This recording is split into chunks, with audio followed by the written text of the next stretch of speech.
Nasib nahas menimpa keluarga Ibnu Alam dengan Kati, seorang petani di Dusun Ale, Desa Jipang, Kecamatan Bontonompo, Kabupaten Goa, Sulawesi Selatan.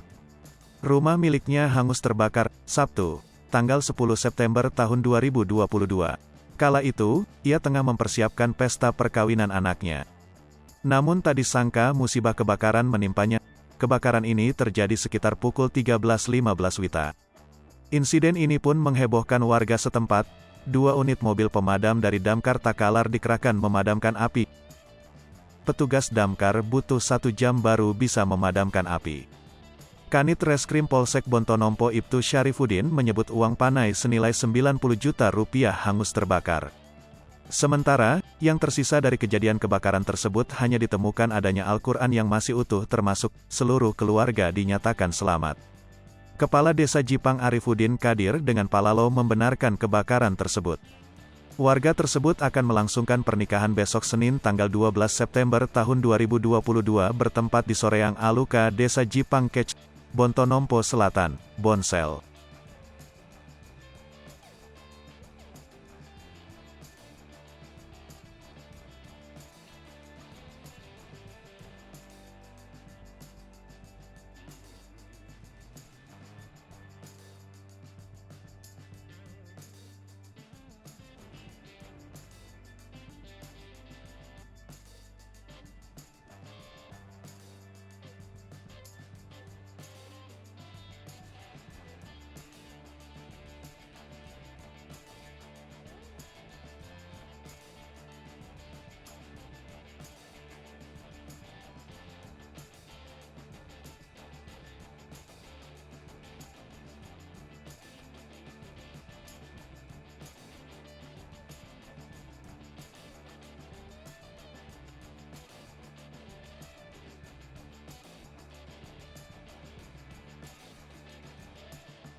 Hai pemirsa Sri Popo TV, jangan lupa komen, like, dan subscribe, serta tonton terus